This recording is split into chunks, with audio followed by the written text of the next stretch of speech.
Baik, selamat siang, Miss. Perkenalkan saya Warga dari Farmasi. Di sini saya akan mempresentasikan hasil dari konten planning saya. Pertama, saya menggunakan platform TikTok sebagai sarana untuk membuat konten dan sejak saya banyak sekali aktivitas di luar kampus seperti organisasi, magang, dan juga proyek, maka dari itu saya berfokus untuk men-share semua pengalaman saya itu di akun media sosial saya. Dan target market saya sudah pasti adalah seorang pelajar dan juga yang profesional. Nah, di sini saya sudah mengupload kurang lebih 52 konten, yang di mana saya mengerjakannya dari weekday maupun weekend. Oke, selanjutnya di sini dapat kita lihat untuk rata-rata jam upload saya itu ada di sekitar jam 7 hingga jam 12 malam. Dan menggunakan platform TikTok, formatnya kurang lebih hanya ada dua, yaitu short video dan juga carousel. Call to action di beberapa konten ada untuk like, save, komen, dan juga share.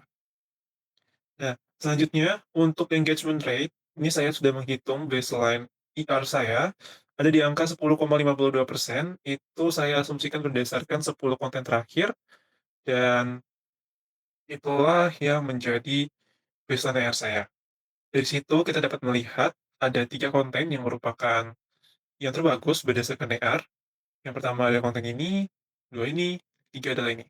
Untuk yang pertama dan kedua, itu dapat kita lihat perbedaannya dengan untuk konten pertama dan kedua itu sama, mereka adalah carousel, dengan saya mempostingnya di waktu malam, tapi yang membedakan kenapa mereka bisa lebih tinggi dan views-nya juga oke, itu karena yang pertama kalau dari konten yang pertama ini karena saya meng-highlight Christmas. Saya ada di dalamnya itu saya ada foto-foto tentang Natal dan juga caption-nya juga tentang Natal. Jadi menurut saya itu karena, mengikuti tren yang saat ini. Dan yang kedua, itu dikarenakan clear highlight dan juga, catchy gitu. Dan ketiga adalah ini adalah salah satu konten saya dengan editing yang cukup oke, maka dari itu dia bisa tembus CR-nya 14,25%. Nah untuk worst content itu ada 2 seperti Miss lihat di sini, yang pertama itu ada yang carousel ini, itu kebanyakan views tapi tidak ada likes ataupun komen ataupun share, jadi sangat jomplang. Yang kedua juga sama, views-nya banyak tapi tidak ada engaging. Nah, dari kedua hal ini, aku melihat bahwasannya harus membuat CTA yang benar dan juga memilih audio yang memang relatable untuk konten yang saya bikin. Nah, ini adalah refleksi saya selama seminggu, lebih dari seminggu saat mengupload semua konten-konten. Yang pertama adalah yang saya temukan setelah mengupload 52 konten ini adalah susah sekali dalam menebak algoritma.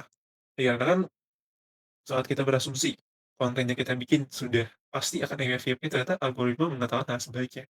Dan di saat kita merasa, "Oh, ini kurang," tapi ternyata algoritma suka. Jadi, algoritma benar-benar tidak dapat dipastikan dan ya kita harus tetap mencoba trial dan error. Lalu selama itu juga saya melakukan beberapa eksperimen dari format. Format pertama kan saya lebih ke education kan, lebih ke video, short video, dan pada hari ini saya menggunakan Carousel. Dan ternyata menghasilkan impact performa lebih baik dengan target goal saya adalah 10% like dari total views. Dan untuk time saya tetap sama di malam hari, tapi terkadang karena saya lupa, ada yang terlewat, saya meng-upload di pagi hari. Tapi saya sudah pastikan supaya dia performa dengan baik, maka hook yang pertama atau foto yang pertama itu harus mencerminkan keseluruhan. Jadi kalau orang jadi kita harus pilih foto yang memang membuat orang itu bertahan sampai di akhir. Dan terakhir sih dari konten yang saya bilang tadi, awalnya saya merupakan educationer, tapi akhir-akhir ini saya lebih ke men-share aktivitas saya sehari-hari. Next. Nah, untuk strategi saya ke depan adalah saya akan belajar dari learning by doing supaya oh, data dulu.